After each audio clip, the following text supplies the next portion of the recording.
Chapter 43. The Shame of the Sun was published in October.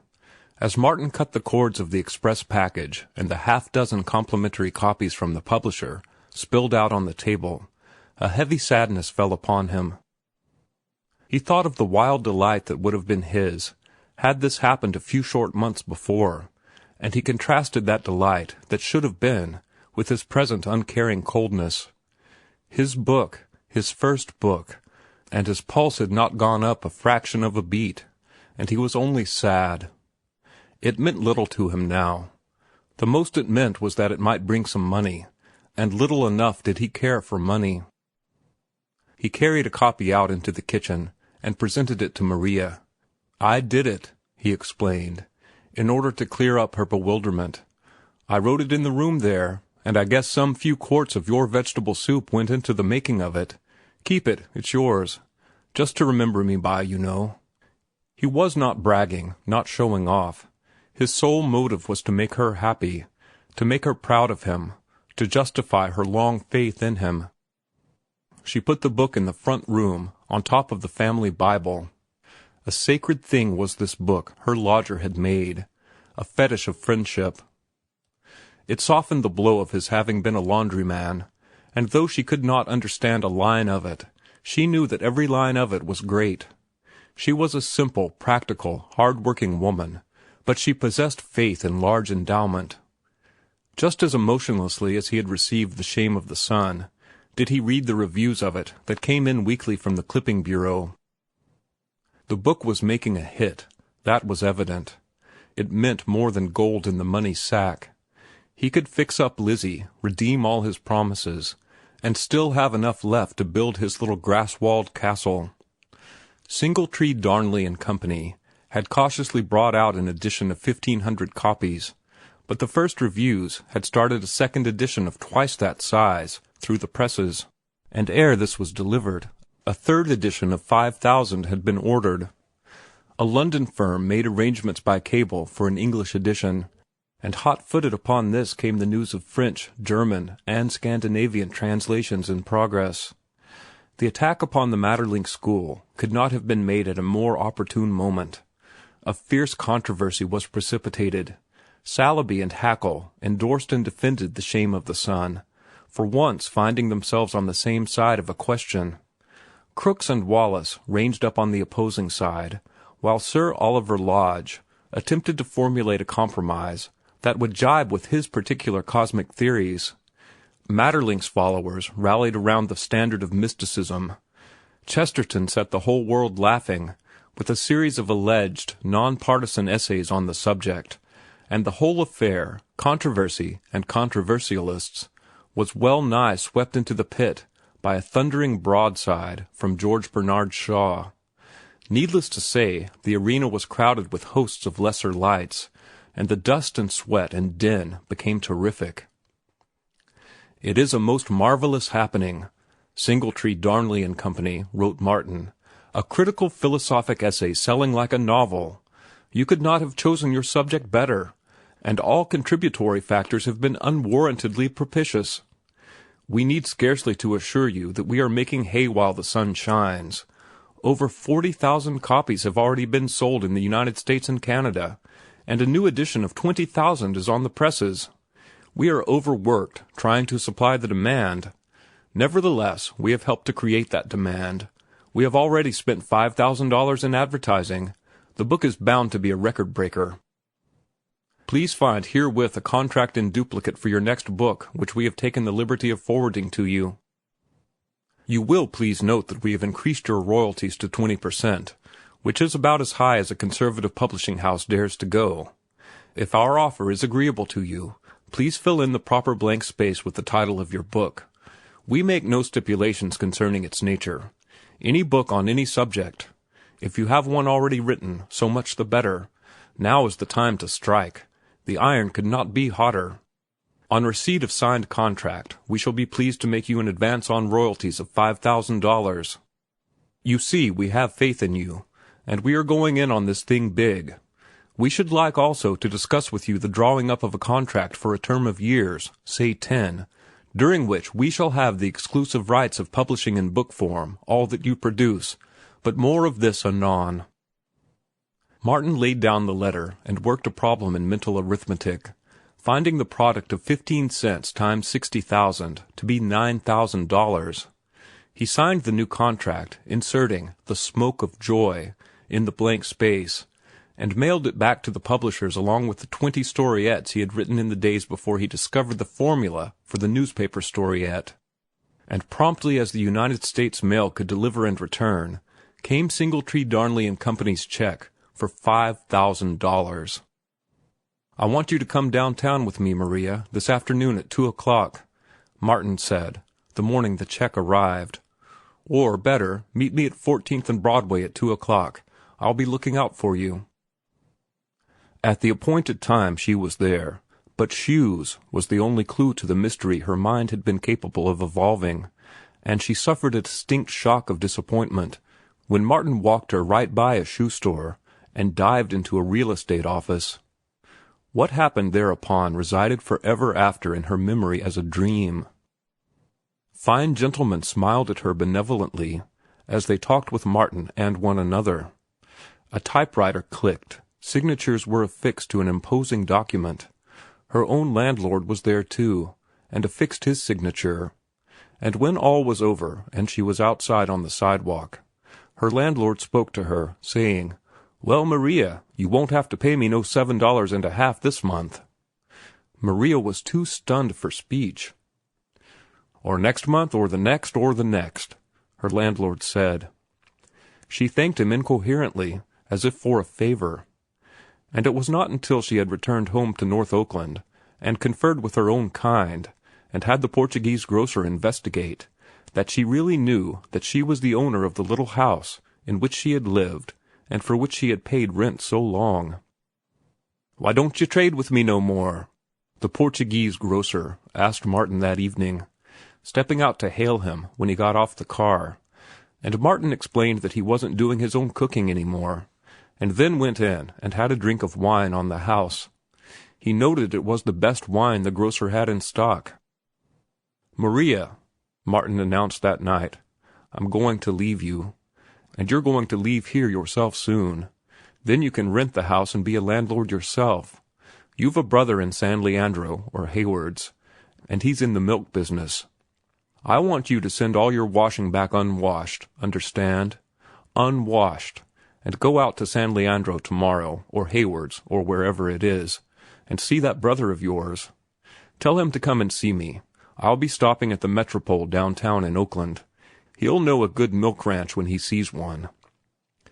And so it was that Maria became a landlord and the sole owner of a dairy, with 2 hired men to do the work for her, and a bank account that steadily increased, despite the fact that her whole brood wore shoes and went to school.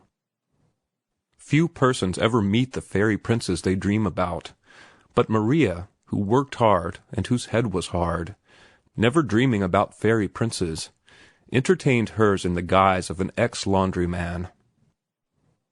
In the meantime, the world had begun to ask, who is this Martin Eden? He had declined to give any biographical data to his publishers, but the newspapers were not to be denied. Oakland was his own town, and the reporters nosed out scores of individuals who would supply information. All that he was and was not, all that he had done, and most of what he had not done, was spread out for the delectation of the public, accompanied by snapshots and photographs, the latter procured from the local photographer who had once taken Martin's picture and who promptly copyrighted it and put it on the market. At first, so great was his disgust with the magazines and all bourgeois society, Martin fought against publicity. But in the end, because it was easier than not to, he surrendered. He found that he could not refuse himself to the special writers who traveled long distances to see him. Then again, each day was so many hours long, and, since he no longer was occupied with writing and studying, those hours had to be occupied somehow. So he yielded to what was to him a whim, permitted interviews, gave his opinions on literature and philosophy, and even accepted invitations of the bourgeoisie. He had settled down into a strange and comfortable state of mind. He no longer cared. He forgave everybody, even the cub reporter who had painted him red, and to whom he now granted a full page with specially posed photographs. He saw Lizzie occasionally, and it was patent that she regretted the greatness that had come to him. It widened the space between them. Perhaps it was with the hope of narrowing it that she yielded to his persuasions to go to night school and business college, and to have herself gowned by a wonderful dressmaker who charged outrageous prices. She improved visibly from day to day, until Martin wondered if he was doing right, for he knew that all her compliance and endeavor was for his sake. She was trying to make herself of worth in his eyes, of the sort of worth he seemed to value. Yet he gave her no hope, treating her in brotherly fashion and rarely seeing her. Overdue was rushed upon the market by the Meredith Lowell Company in the height of his popularity, and being fiction, in point of sales it made even a bigger strike than The Shame of the Sun. Week after week, his was the credit of the unprecedented performance of having 2 books at the head of the list of bestsellers. Not only did the story take with the fiction readers, but those who read The Shame of the Sun with avidity were likewise attracted to the sea story by the cosmic grasp of mastery with which he had handled it. First, he had attacked the literature of mysticism, and had done it exceeding well, and next, he had successfully supplied the very literature he had exposited, thus proving himself to be that rare genius, a critic and a creator in one. Money poured in on him, fame poured in on him. He flashed, comet-like, through the world of literature, and he was more amused than interested by the stir he was making. One thing was puzzling him, a little thing that would have puzzled the world had it known, but the world would have puzzled over his bepuzzlement rather than over the little thing that to him loomed gigantic. Judge Blount invited him to dinner. That was the little thing, or the beginning of the little thing, that was soon to become the big thing. He had insulted Judge Blount, treated him abominably, and Judge Blount, meeting him on the street, invited him to dinner. Martin bethought himself of the numerous occasions on which he had met Judge Blount at the Morses, and when Judge Blount had not invited him to dinner. Why had he not invited him to dinner then? He asked himself. He had not changed. He was the same Martin Eden. What made the difference? The fact that the stuff he had written had appeared inside the covers of books. But it was work performed. It was not something he had done since. It was achievement accomplished at the very time Judge Blount was sharing this general view and sneering at his Spencer and his intellect. Therefore, it was not for any real value, but for a purely fictitious value, that Judge Blount invited him to dinner. Martin grinned and accepted the invitation, marveling the while at his complacence, and at the dinner where, with their womenkind, were 6 of those that sat in high places, and where Martin found himself quite the lion, Judge Blount, warmly seconded by Judge Hanwell, urged privately that Martin should permit his name to be put for the Sticks, the ultra-select club to which belonged not the mere men of wealth, but the men of attainment. And Martin declined, and was more puzzled than ever.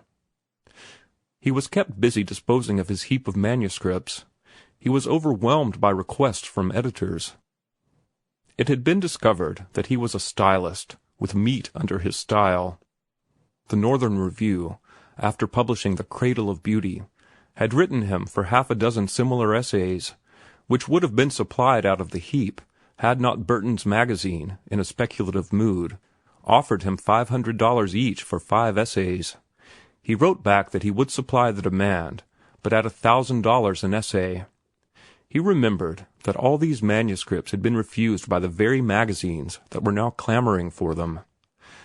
And their refusals had been cold-blooded, automatic, stereotyped. They had made him sweat, and now he intended to make them sweat. Barton's Magazine paid his price for 5 essays, and the remaining 4, at the same rate, were snapped up by Mackintosh's Monthly, the Northern Review being too poor to stand the pace. Thus went out to the world the high priests of mystery, the wonder dreamers, the yardstick of the ego, philosophy of illusion, God and clod, art and biology, critics and test tubes, stardust, and the dignity of usury, to raise storms and rumblings and mutterings that were many a day in dying down. Editors wrote to him telling him to name his own terms, which he did, but it was always for work performed. He refused resolutely to pledge himself to any new thing. The thought of again setting pen to paper maddened him.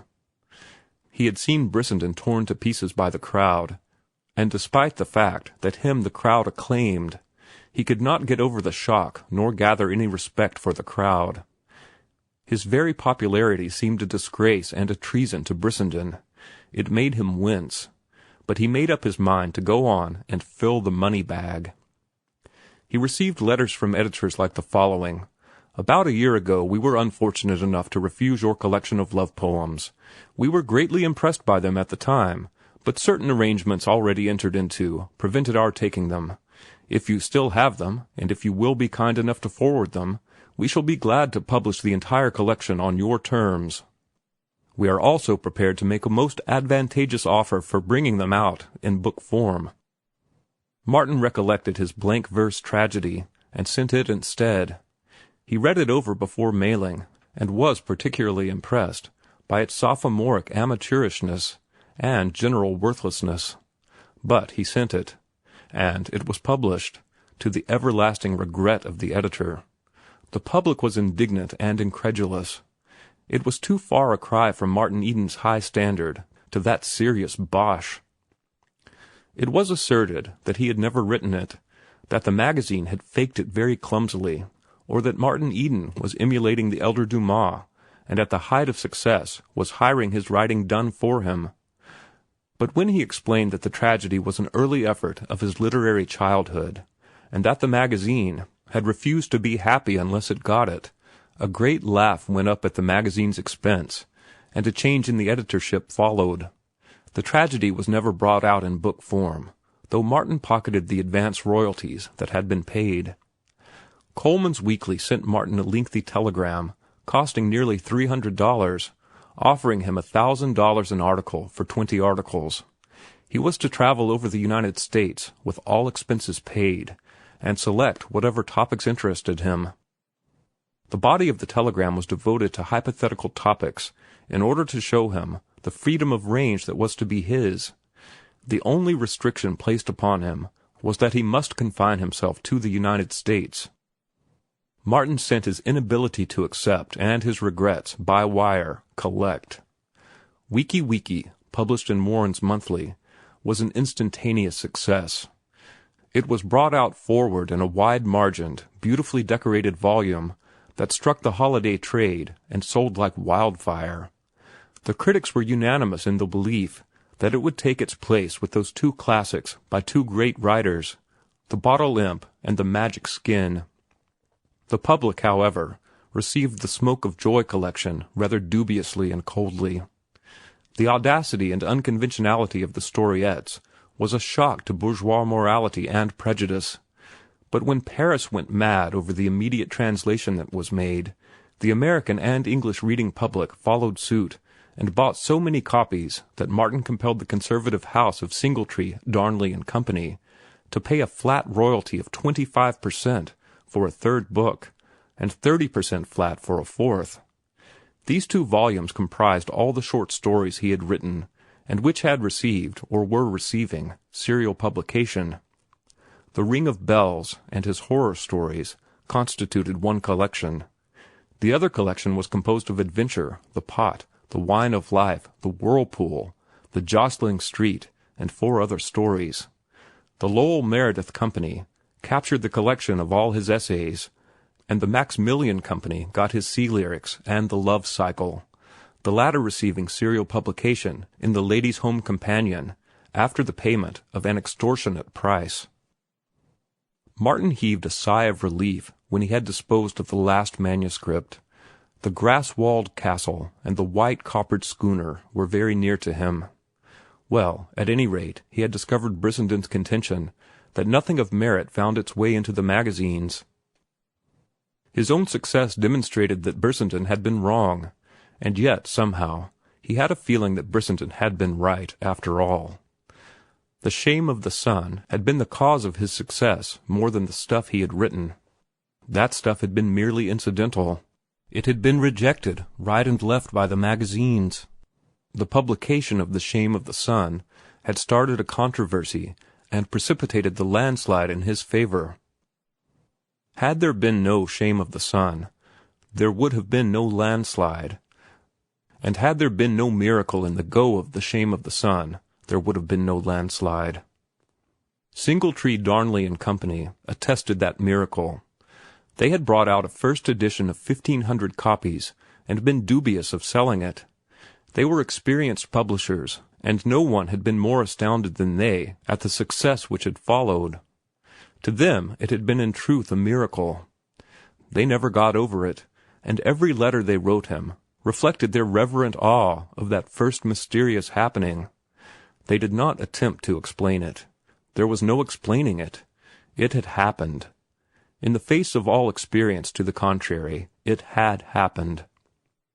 So it was, reasoning thus, that Martin questioned the validity of his popularity. It was the bourgeoisie that bought his books and poured its gold into his money-sack, and from what little he knew of the bourgeoisie, it was not clear to him how it could possibly appreciate or comprehend what he had written. His intrinsic beauty and power meant nothing to the hundreds of thousands who were acclaiming him and buying his books. He was the fad of the hour, the adventurer who had stormed Parnassus while the gods nodded. The hundreds of thousands read him and acclaimed him with the same brute non-understanding with which they had flung themselves on Brissenden's ephemera and torn it to pieces. A wolf rabble that fawned on him instead of fanging him. Fawn or fang, it was all a matter of chance. One thing he knew with absolute certitude. Ephemera was infinitely greater than anything he had done. It was infinitely greater than anything he had in him. It was a poem of centuries. Then the tribute the mob paid him was a sorry tribute indeed, for that same mob had wallowed ephemera into the mire.